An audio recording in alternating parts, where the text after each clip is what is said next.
Welcome to Triple H, Hamilton Happy Hour, where we talk about pianos, talk about music, and everything else in between.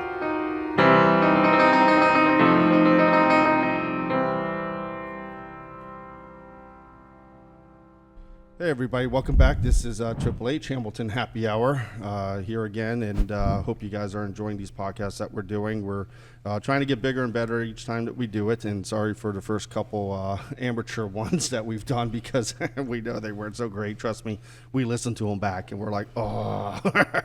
I'd like to introduce, because I don't think I've ever done this, the formality, so I'd like to introduce Mike Hayden and Mike Bolin. Hey, everybody. Hello, everybody. Both piano movers with the company with many years of experience, and we've got some exciting moves coming up in the future. So, but first I'll start, I guess, with Mike Hayden. Mike, tell everybody a little bit about yourself. Hey, guys. 50 years old. Been in the business since I was 17.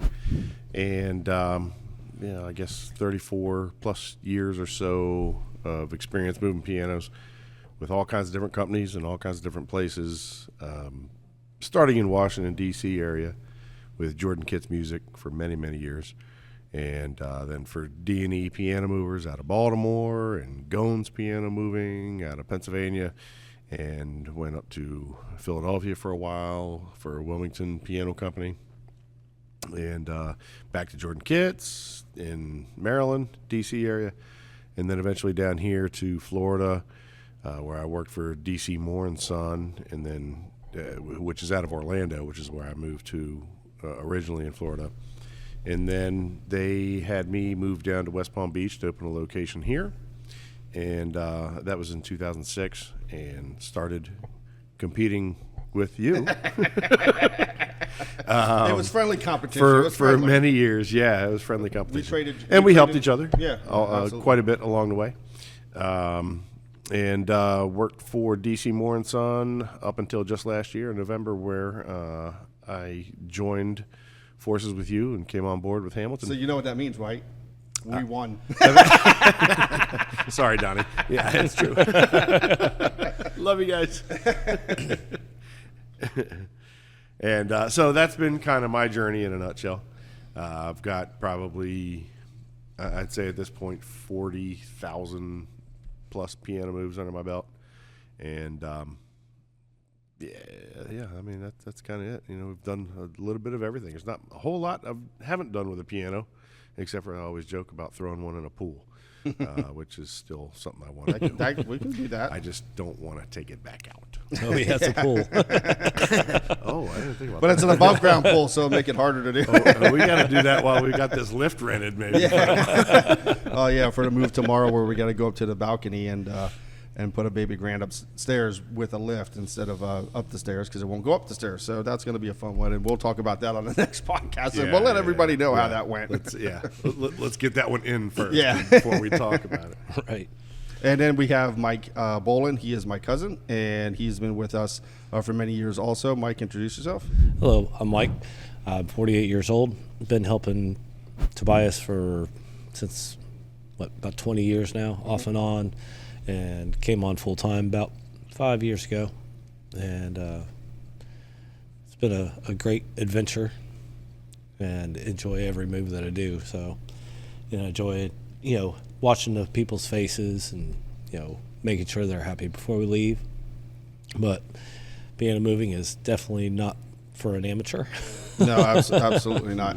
And if I remember correctly, I think I heard this where a dealer or someone had told me that you got to really think about it. When a customer goes to a rebuilder or a store and buys a piano, who's the last person they see? You guys. So the tuner. Yeah, well, the tuner too, but most people sub tuners out. We Correct. don't. We have our in-house tuners, but basically you guys are the last faces that they see, when you're delivering the piano, and it's one of the most important parts of the either sale process or rebuilding process. Like we just had a customer leave about 5 minutes ago on the Steinway that we rebuilt for her, and she wanted to see it again. We're delivering it in the next week or so, and we restored this piano, and she's ecstatic about it. You saw the look on her face. Oh, yeah. She just Without a loved it. And it was a piano that was built in the 70s, and Steinway had issues in the 70s, and we changed that and made it a bigger, better piano. Well, we didn't make it grow, but we made it a better piano. Yeah. You know, and but yeah, when it comes to the moving, like I said, you guys are the last faces for the most part that they see, and it's one of the most important parts, because you take a newly refinished piano or a piano that they purchase, and if it's not delivered properly and done right, what happens is that you get a mark, you get a chip, and someone's going to notice that more than anything else. And we don't have those types of problems because you guys have so much experience and are so good at what you do. And one thing we had at Jordan Kits in College Park, Maryland, is in the warehouse above we had 4 bays. We had 4 trucks that ran. So we had 4 trucks running every day, and anywhere between 8 and 12 guys. But we had a huge sign that Bill McCormick, who was the owner of Jordan Kits, had made up, and it said, and I'm probably not going to get it verbatim, but you are the last face our customer sees. And it was huge. And so every morning we saw that as we're going out the door. And it was just a reminder, like you're the impression that's being left on our customers, So, it's an important thing to remember. Oh, absolutely.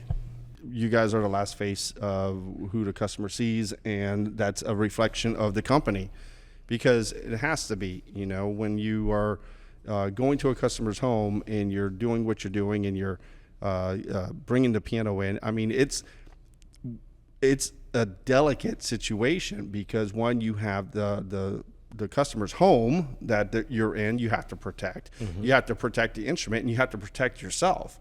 So, and it's a lot of work. And the customer.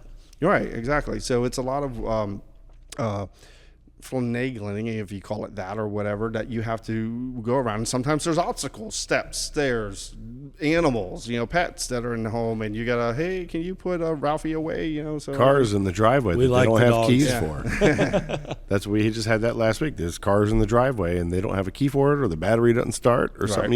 It's stupid stuff like that. That's just you'd never think was a speed bump in the way, but it tends to be all the time. So last week I was in Reno for the Piano Technicians Convention, and I am the president of the Piano Technicians Guild for all of South Florida, and it's a great organization. They have these conventions every year, and then they also have other ones throughout the year, which I go to. And it was good to see a lot of friends, like Star Taylor and Jude Revely and Christian Bolduc. I got to meet his wife for the first time, and Timothy from Gazelle was there, and Michael Stillwell, and I met the guys from IPR and Don Glasgow, and the list goes on and on. QRS, Mark and Lori, and Tom Dolan, and the list goes on and on with all the people. And I don't want to, we'd be talking the whole podcast about everybody I ran into, but it was good to see my graduates from the Renner Academy too. They were there and hanging out with them and having dinner and things like that. And it's, that organization is such a good organization because they are so interested in teaching. I took Jude's class. I took Lee he's the teacher for the rebuilding department at FSU. Go Seminoles. Yep, and go Knowles. It was kind of funny. I got a story about that. So Tina and I were I want to say we were in, where was it? I think it was Orlando. So anyway, we were in walking around and downtown Disney or something. And people were saying something to Tina, and she's like, "What are people saying? What is that?" Now this is the first year our daughter Tori was at FSU, and so I'm like, "Tina, they're saying go Knowles," because she didn't realize what they were saying. She's like, why do people keep talking about it? I'm like, they're looking at your shirt. They're saying go Knowles. And she got saying like, what are they saying? Or they give her the chop too. Yeah. So, but this convention was great. I took Dale Irwin's class. I went to his booth and got to meet with him. Super cool guy and his son. And then the guys from Abel who do the hammers, in Germany. And I can't, one day I'd love to go to Germany and tour their factory. And Brooks Limited was there, and I got to see Melanie and see her again, and Josie, and I took her class. And it's just, these techs are the best of the best. And the reason why, in my opinion, I think they're the best of the best is because not just their years of experience, their 30 plus years, if not more, of course, is that it's their way of doing something is the right way. For instance, I took a class with Don Menino, and I learned not to do something, which I never heard about, never came across. No one ever told me, didn't know. But he did studies through the years and found out, don't do it this way because there would be this problem. Now, not that we've done it to make a problem, but it was like, oh, okay. I mean, and then you got, instead of, lubricating something, you got to replace the center pin pretty much. And it's like, okay, well, this is great because I'm going to be able to do that for my customers. So even just that little tidbit of that I got from one class out of 4 days was great, and that's the beauty of going to these conventions, is seeing, it's kind of like a big family. It really is. I mean, everybody is so helpful and wanting to teach and learn and, become this family-oriented thing where now all over the country, and there are people from Australia, Germany, they're, not just in the U.S., but you get these connections, and now we're working with them because they need us to do something. So, okay, great. And then we need you to do something. And it just is like, when you have someone's back is a good feeling, but when someone has your back, it's an even greater feeling, I think, because it is something where I'm not alone. It's kind of like the piano Olympics, huh? Yeah, right, exactly. Like you can feel like you're on an island sometimes. Right, and in the beginning of my stages, I still have my dad and my uncle. My uncle passed away a couple years when I was into the business, and I still had them. But it was something I was yearning for bigger, greater things as far as how to do certain things. And when they also had this area where the piano rebuilders had their pianos there, and I'm looking at their work, and I'm sitting there going, man, this stuff is great, and I'm like, hey Dale, how did you do this? He goes, well, this and this. I said, oh, okay. So I'm learning because in the big scheme of things, I think we may have talked about this before, and I apologize to anybody listening if we're repeating ourselves, but we are always striving to do better.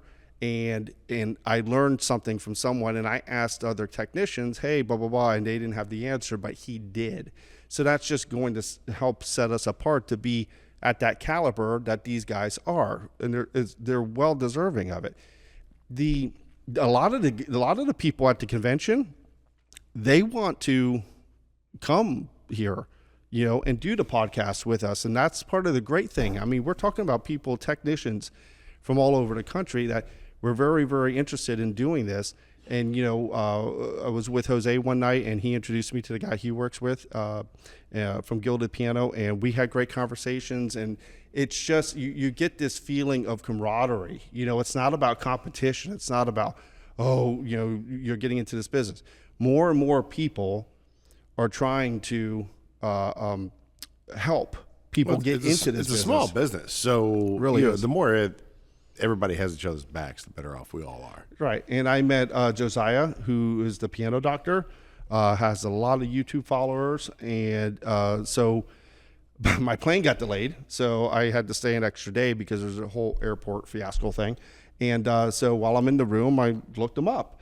And I texted him. He's a young kid. He's 20 years old. And I was I checked him out. I got on his Instagram page. I follow him now. Yeah. He's a cool kid. And so, and Michael Stillwell introduced me to him. And Michael even did not a podcast. He did a little video blurb, when we were at the booths, walking around and talking about it and promoting the company. And, they promote us, we promote them. It's a win-win-win. That should be our slogan, a win-win-win. Because if it's a win-win-lose, it doesn't work. It's got to be the trifecta of a win-win-win. So I was watching these videos of Josiah, and I texted him. I said, hey, man, I really enjoyed your videos. Keep up what you're doing. You're doing a great job. And he really appreciated it, and he gave us a nice compliment too. So these are all things that...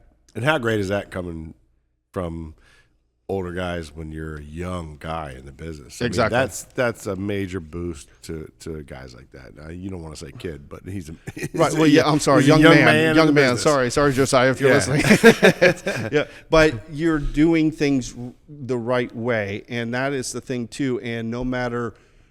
like we had the situation where we built a contraption when we're stringing a piano, and it's on one of our videos, and someone had texted overkill, and I'm like, so how do I take that? Do I take that as a negative or a positive? We love overkill. We love overkill. You know why? You know why? Because That's my mantra. Because if it's overkill, nothing's going to happen to it. Yeah. It's going to be as secure as it can be. And so whoever did that, and if you're listening, hello, but thank you. Yeah, thank you, because now you're on the podcast. But that overkill is either something that is, you may think that, but just because you do doesn't mean everybody else does. And that's the thing with the piano world. You had 35, 40 comments like, oh my God, that's amazing. I never thought about that, blah, blah, blah. And then one guy said overkill. And that's just the nature of social media and what you're going to get. Yeah, it is. I tell you, I've gotten a lot of feedback as far as our moving video. Oh, yeah. Yes, and a lot of customers are saying, I watched your video over and over and over again. Just the other day, Mike and I were moving a piano. She goes, I could do this, just by watching your video. Mm-hmm. She's like, that's why I went to y'all. Mm-hmm. So she goes, I could do this, almost by myself. She says, just because. Which, if you decide to move your piano yourself, we'll gladly pay $75 for the video, and the rights to play it on our website. And yeah, there was Hannah. I had met her and Kurt from Walter Piano. We all went out to dinner one night with QRS and Mark and Lori and Brian and Paul. Brian is Lori's husband he's the rep for Kauai. And these are just super cool, great people. And yes, I'm doing a lot of name dropping. And the reason why I'm doing that is because I want the world to know who these people are, because chances are you don't know them. And unless someone talks about them, you're not going to know who they are. So that's what this podcast is all about, is about referring other companies, other people to the world that you may not know. There's so much of a world out there that so many people do not know about. And this is what we want the podcast to be about. Trying to bring it all together. Yep, exactly. And we're stronger together. Exactly. And make it whole. Make it a one big happy family. So speaking about the convention, and you had a lot of good stuff that opened your eyes out there, the stuff that we could improve on. But thinking about going forward, you thought maybe we could do a moving class at a convention, an upcoming convention, whether it be the national convention or whatever would have you, and we'll see where that's going to be. And so I guess nobody's really doing that kind of thing at conventions. I believe there was a class. I did not take it. This is the other problem too, is that there's so many classes in 4 days that it's like, oh, which one do I take in this period? And you do the best that you can, So I even told my wife, I said, hey, next one you should go to, I think it's in Iowa. I said, you should go to, because then you could take the class I don't take, and then we can talk about it. Hey, that's an idea. Yeah. So compare notes. Yeah. And, finally get out of town, her and I, but, yeah, we were talking about that because we use the right equipment. Anything you do in life is easy if you have the right equipment. Absolutely. You have a hammer, getting a nail in is easier with the hammer than without.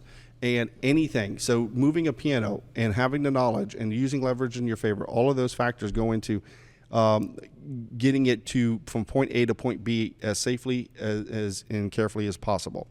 So I would like to do, like when we do that, we may do the one in Maryland. I think that one, it's not next year, but I think it's the year after. But Maryland's a little far from us, but maybe we will. Maybe we get at that point where like, hey, let's go ahead and do it.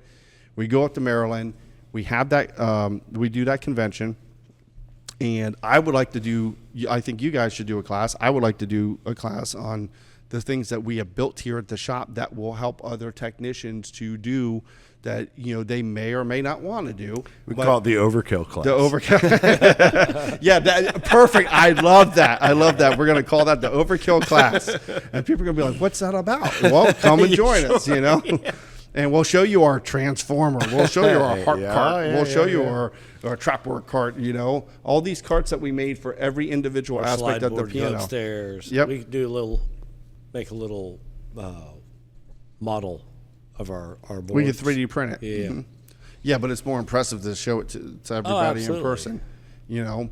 But it was like when I was talking at the last convention with Hannah, I told Hannah, I said, you know, she had watched a lot of our videos. She goes, the stuff that you guys are doing is great. And I said, yeah, I've had a lot of technicians, a lot of people want to buy this stuff. And I said, I don't think, I mean, anybody can build this. I'm not no freaking carpenter. I'm just a piano technician that comes up with something and I build it and there we go and it works, yada, yada. Like the next thing that we're doing right now is that complete conveyor system for action rebuilding. It's something that I think a lot of technicians are going to like to have because we're building something that is going to get into making it like streamline for freaking moving these actions down the pipeline to you starts here and by the time it gets to the end it's done.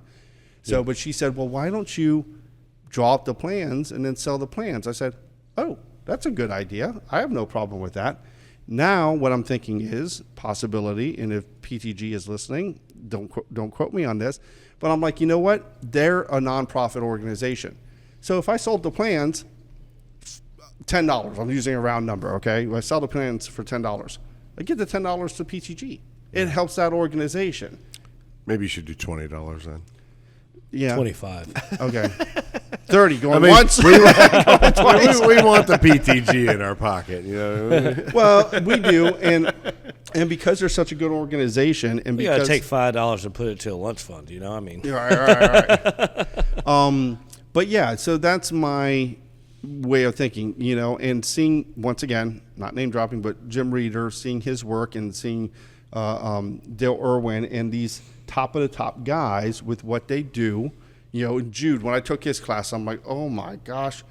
I mean, I'm like, Jude, how do you have time to do every little thing like what he does? He's so detailed and oriented in what he does. I'm like, you know, it's mind-boggling to me because it's so far out there. I mean, there is a difference, you know, between every rebuilder. Every rebuilder's got their niche, right? Everybody's got their niche. I don't care if you're a piano rebuilder, mechanic, contractor, doctor, whatever. They all have their niche.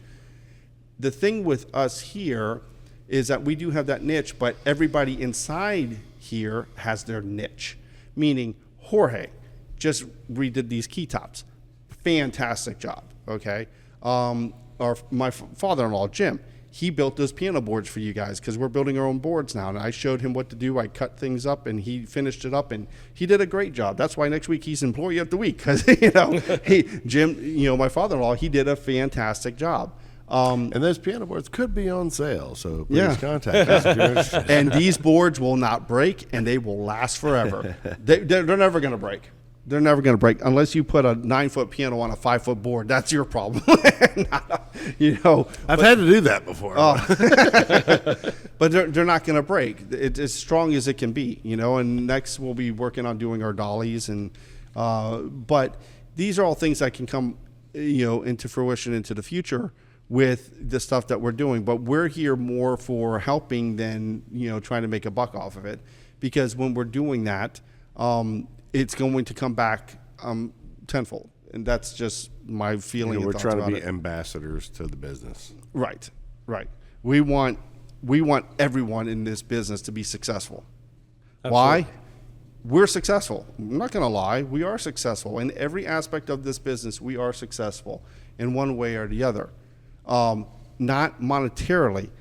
I'm talking about something that's bigger and better than that, meaning the family-oriented business that we have here, okay? So we all get along great. We all have a great time working. I mean, not that we don't butt heads. I mean, we have problems. It's a family. Right. We were just talking about Just that. like any family. Right. We were just talking about that too, where, you know, how do we keep from, you know, someone in the shop getting pulled from a different direction, you know, and going from, because we have 23 of us here, all right? And we are still pulled in different directions. Yep. Because we have, we're, I think, currently doing, 25 rebuilds right now, something like 20 to 25. I know it's at least 20, and I think we just pulled in 2 or 3 more. So, and some of these projects are year-long projects. Some are 3-month projects. Some are 6 months, so on and so forth. But we are still getting pulled in different directions. Aunt Rosie gets pulled in a direction, Trevor, Tony, all of us. And you guys do, and we just have to I don't know. I think in any shop, mechanic shop or anywhere, you're going to. That's just going to happen. It's the nature of the beast. It is the nature of the beast. But if you're also in the middle of a project, you need to say, "Wait, let me finish this, and then I'll be there." Unless it's emergency. If it's an emergency, then sometimes there's going to be time sensitive stuff. Oh, absolutely. And it's just so people need to learn to say, I'm right here in the middle of this. Can it wait a second, or do you need me now, or whatever? Can you give me 5 minutes? We all have walkie-talkies in our shop, so we're all in constant communication, no matter where we are. Absolutely. In a perfect world, Yeah. that's a problem too. Sometimes people are not always having their walkie-talkies on. But they have it on their hip. They just don't have them turned on. Or one or the other. But it's a work in progress, and I think just about every piano shop in the world is probably a work in progress. Right. And that's just If you're not working, there's no progress. Yeah, that's right, for sure. But it's just something you got to remind yourself of, that not everything's going to run perfectly all the time. And it's just, you have to try to eliminate, as many hiccups When as does possible. that start? Well, part of it is just human nature, just the way that it is, because we're imperfect.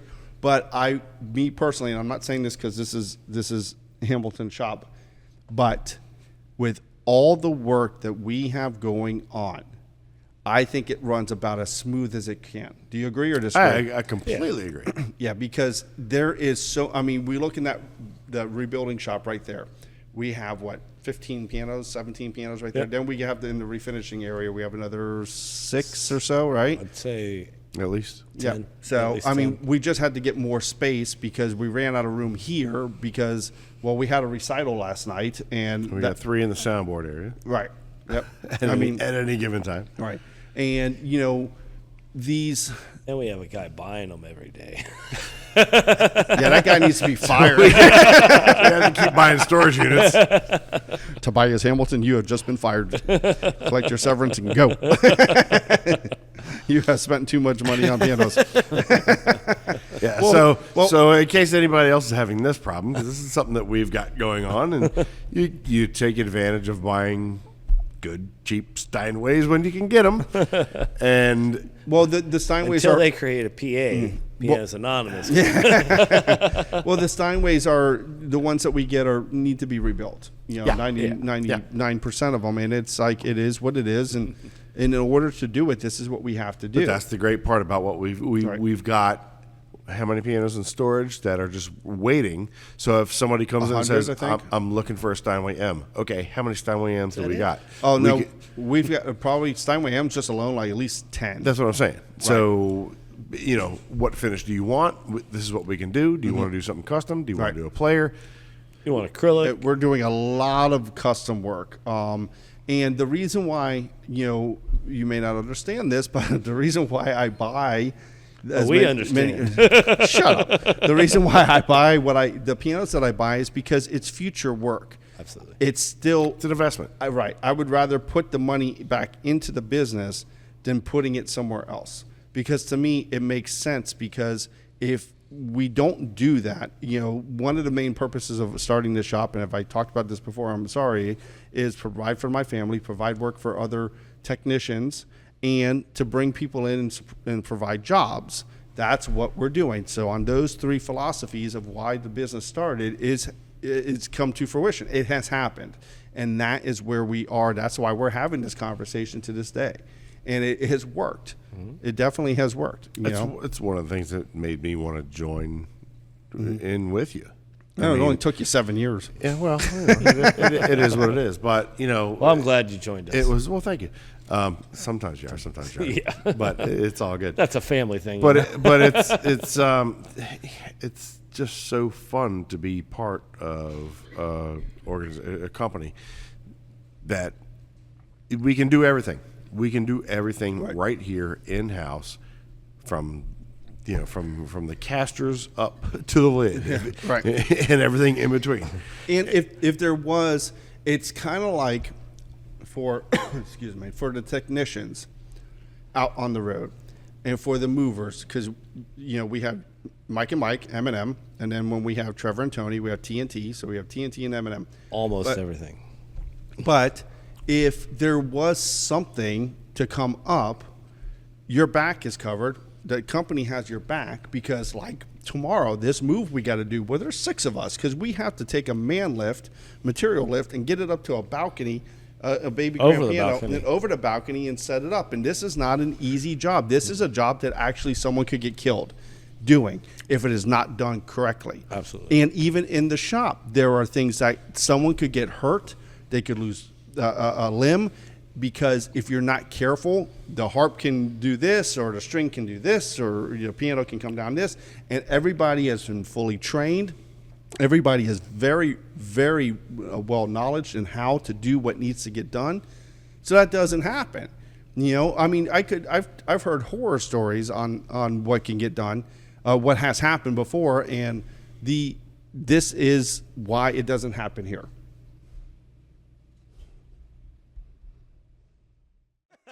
I love it. We just came back from a potty break. I don't know where we left off exactly, but I don't either. we've got 3 weeks. We've got season coming up. We've got rental season coming up. We've got cruise ship season coming up. Oh my goodness! Yeah, this season. Okay, so last season was chaotic. It was very, very chaotic. And But we like it.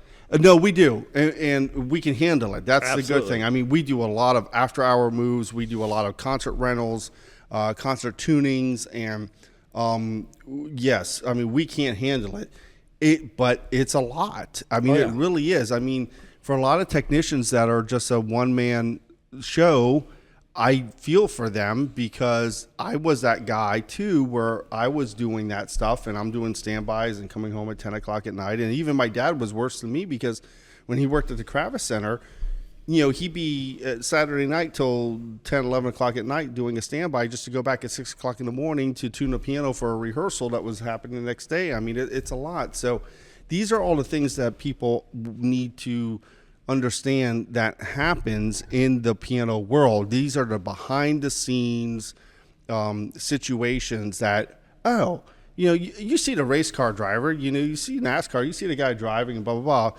And yeah, you see the pit crew, but everything the pit crew does before that car gets on the track, you do not see. That's kind of like the piano world with the concert work. Unless you come here and have a pit pass. Yeah, well, but yes, that is part of it, where the behind the scenes stuff, and that's what we want to try to show everybody.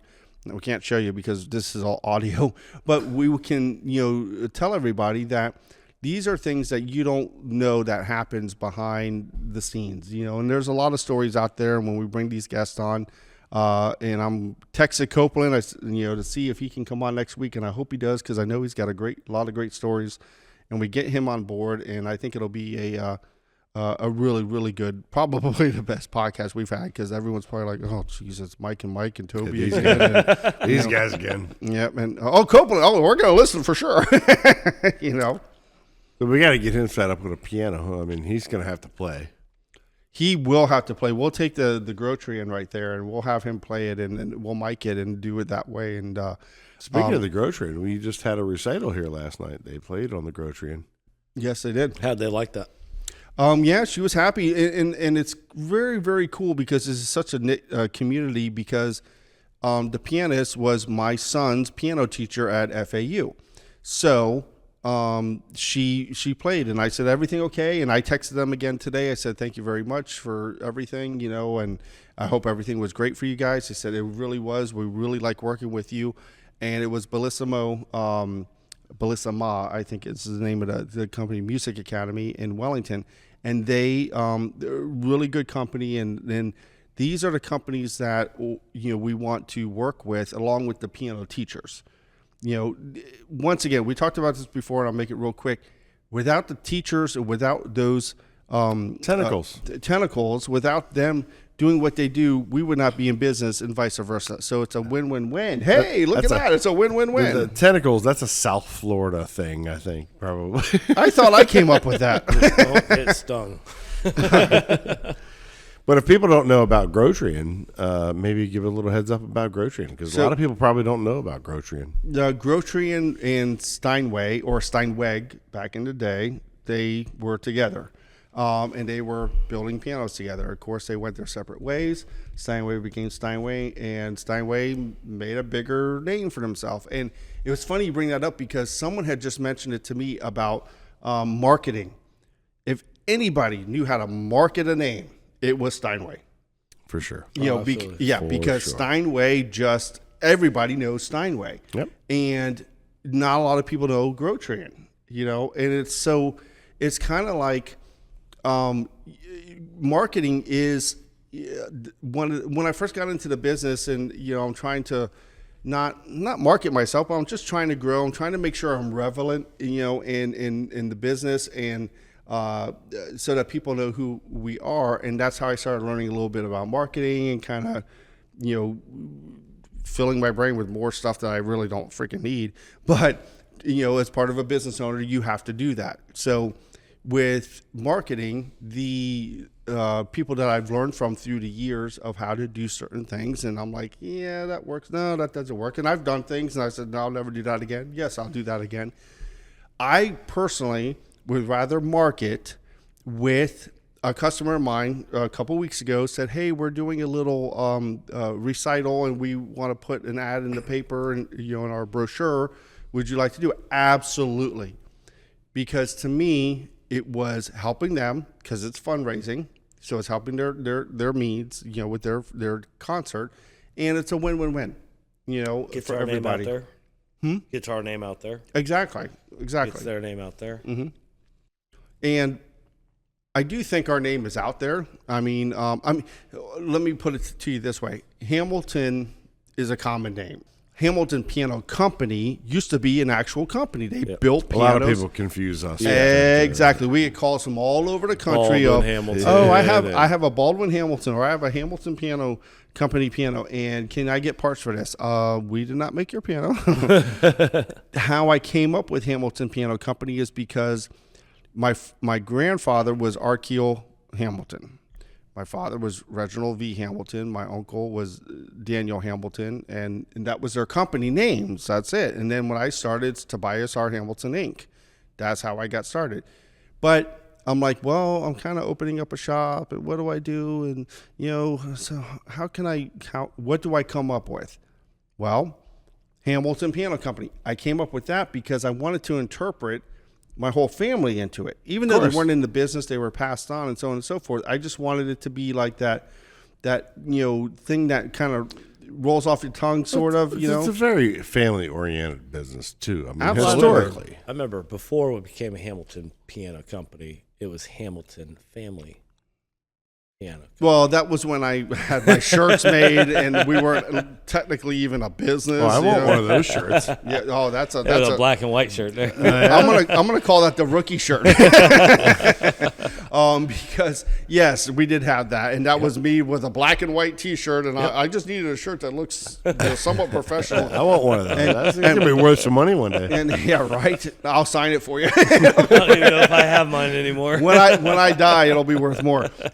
Frame it, and you'll be good. But yeah, so that shirt was like the beginning of kind of marketing. You're right in that sense, where it was coming up with trying to go out there, but I didn't have a company name. I didn't have a company business license or anything. And even when I went to get my business license, they're like, well, what category are you under?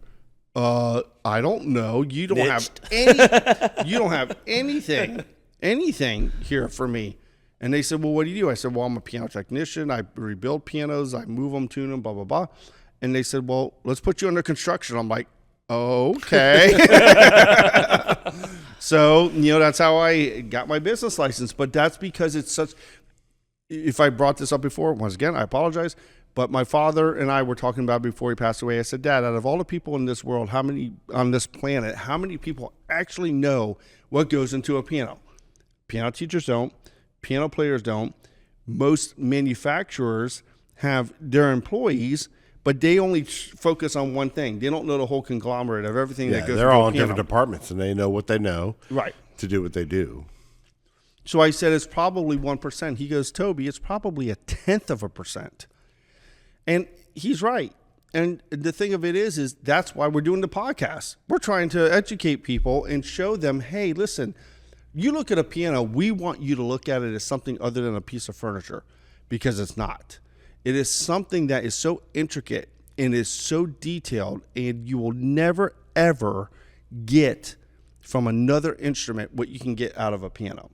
And when you look at it that way, you're going to have a whole new respect for the instrument, whether it's a vertical piano, a baby grand piano, a concert grand piano. But when you go see a reality show like, The Voice or American Idol, or even America's Got Talent, and someone goes on there, you look at it, when you're looking at that piano, you're looking at it, but then you have to figure out all the moving parts that are going into that for that artist to get out of it what they're putting into it. Because a piano is an extension of what you are. You put into it what you can get out of it. And that is a very, very fine line.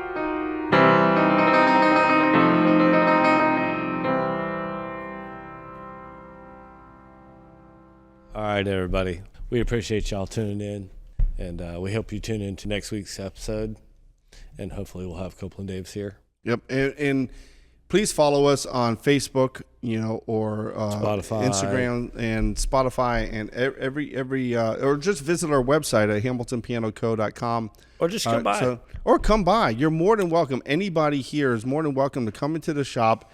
One of us, whether it's myself, Mike, Aunt Rosie, whoever is here, we will show you around the shop. You're going to see things you've never, ever seen before.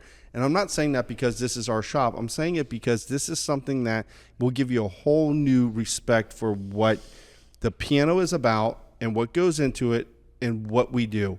Not just us, but all piano rebuilders and technicians out there. Yeah, the dedication that we have towards this business. And how much more life you can get out of a piano. Absolutely. All right, everybody. We hope you enjoyed this podcast. Please follow us, and please continue to listen to us. And if you have any comments or you want us to just shut up, let us know. you can go ahead. We really don't care about that. We're going to be on next week. Just don't listen to us. There's plenty of other podcasts to listen to. Share it to someone else, and you can stop. Right. But follow us, and please let us know your comments, and we will. We really appreciate the feedback. Absolutely. Everybody, have a good night. Thank you. Rolls.